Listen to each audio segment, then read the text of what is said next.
So who am I, and why is my video without the cringe approach different from traditional video training, presenter coaching and content strategy development? So my name's Liu. Easy way to remember it is Lee as in the boy's name, and then not me but you, Lee, you. And I've spent over a decade and a half as a TV presenter, a TEDx speaker, creative producer, videographer and speaker coach. So I really know what it feels like to be on both sides of the camera. And I've worked with everyone from startup entrepreneurs to corporates to charities to TEDx speakers and local authorities. And as an entrepreneur myself, I really know the challenges, the imposter syndrome, the procrastination, the fear of judgment that comes when you want to share the ideas that are really, really important to you, that matter, and that you want to contribute to the world. So it's having this direct personal experience really that enabled me to develop my unique approach. So I don't really subscribe to the traditional frameworks, tips and tricks, this is how you should do things, because for me, it's not to say that they don't work, it's a little bit like it works for certain people, but not for everyone. Which is a little bit like an outfit that you see someone wearing and they look great and you try it on, and on you it just doesn't quite fit. It's not your style, it's not your colour. And I find a lot of advice and training can often feel like that you're wearing someone else's clothes. And that's very much been my experience when I first started making video, was trying to do the things I thought I should do, or that I'd set out, oh yes, I want to do knowledge sharing videos, for example, and it just at the time didn't feel like me. It didn't feel authentic. And so as a result, I felt cringe, I procrastinated, and it didn't happen. Whereas it was by looking at that and looking at, okay, why does that not feel authentic for me, that I was able to really see what is authentic for me personally, my communication values, my communication style, how I naturally engage with people, and then to be able to find a way to translate that into the video format. And when I did that, it was so much easier. It was so much natural. And I didn't procrastinate, and I didn't about posting, about publishing, anything like that. And I find this experience very, very much kind of replicated in, there's an equation that comes from the inner game of tennis, and it goes like this. It's performance, so in this scenario we're talking about performance on video, and able to show up on video, is equal to potential, so the natural way you communicate and express yourself that you do every day, you engage clients, customers, colleagues every day, minus the interference. So the interference is all the stuff that goes on in your head, the like fear of criticism, what will I look like, but also I have to do it that way, and taking on advice that might not work for you, and that's the stuff that gets in the way. And so I very much work by how can we remove some of that interference and the shoulds, and then when we remove the interference, naturally your performance goes up, but also then we can focus on your potential and how we align everything around what feels instant and natural and easy, and then your potential goes up even more. And this is very much the approach I take with video and working with clients, because I know from painful first-hand experience what it feels like to feel nervous, to feel anxiety around sharing your ideas. So at university, I was petrified of public speaking. I would go all faint and lightheaded and flustered and feel like I was going to pass out. And that wasn't a nice experience, right? And I realized that it was because I was building so much pressure on myself to do it a certain way. Whereas when I went back and reconnected with what felt like me, which is about curiosity, asking questions, being inquisitive, rather than having the right answer, that everything flowed, okay? Then as I moved into kind of entrepreneurship and I created my own business, it was reading The Lean Startup and this approach of test and learn, which as a sports person growing up, I'd always done naturally, but I'd never applied it to the context of business as the book suggests, but in this context to communication. Okay, how can our communication be exploratory and test and learn?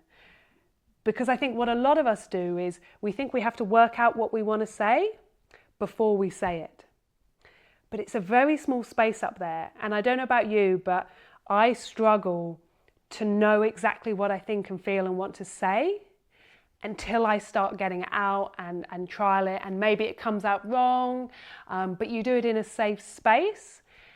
And then you can find what is truly underneath, what you feel passionate about. And therefore the right words, the way to articulate it that engages with people comes naturally, okay? So that's very much the approach, and I've applied this to myself throughout my video creation career, let's call it journey, because when I started out as an entrepreneur, I was really nervous about making videos. I had in my head that I should do knowledge sharing videos, and they just weren't me. I was at the beginning of my career. I, in all honesty, didn't really know what I was doing. And so knowledge sharing was just, my body, the cringe and the uncomfortableness was telling me, that's not you. And it was when I decided to finally listen to it that I was able to realign how I approach things, and instead went, oh yeah, I don't want to tell people what to do, because A, that's not my style. I don't have the experience to, and it's not fun for me. Whereas at the time, the idea of doing kind of podcasts, video podcasts, interviewing people, meeting new people, reaching out to people I thought were interesting and I just wanted to learn from was far more my style. And my journey through video has been a constant journey of that, of looking at where am I at the time, what is it that's important to me and my business, and how can video and the style that I use support that journey of not only producing videos to engage customers, to offer value, to educate people, but also in my own journey. And personally, I found video has been a journey of self-discovery and self-acceptance of what's important to me. And it shows up not just in the videos that I make, but also how my business offers value to people. So I really do believe that video offers a lot more than just content for social media. It's adding value, and it's a way of communicating and connecting that in the absence of being able to be in person, which we can't always do, video is the next best thing. But video is just a tool. This is a key thing for people to remember, is there's this focus on it having to be perfect, but it's just a tool to facilitate connection, conversation, and a really good way of building trust.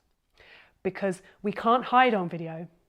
This is why it often feels so cringe, is because how you feel about what you want to say shows up in your speaking, in your expression, your body language, your ability to flow.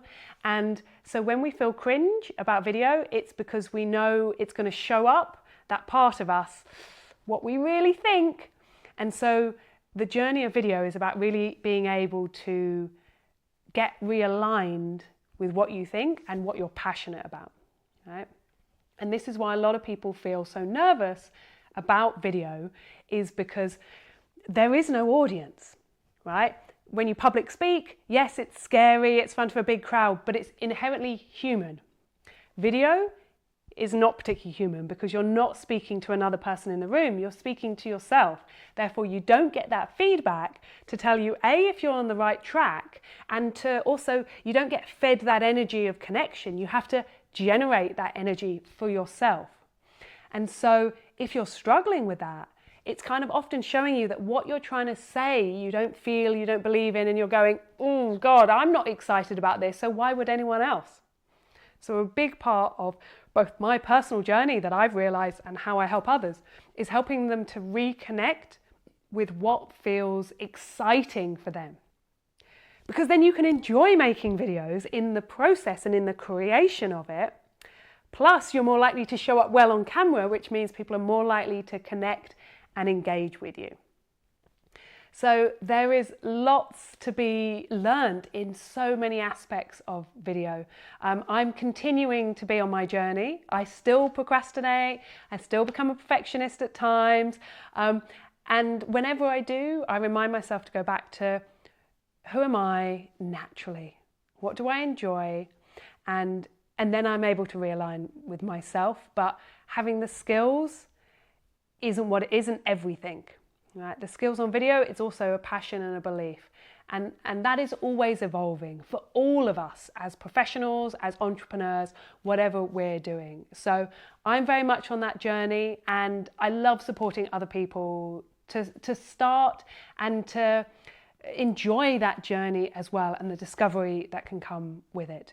So if you would love to experience that freedom, really, it's all about freedom to say and be who you are already and who you want to be on video, then I would absolutely love to help.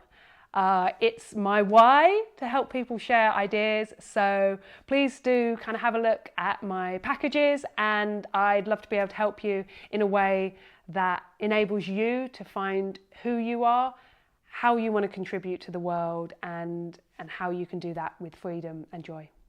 Thanks.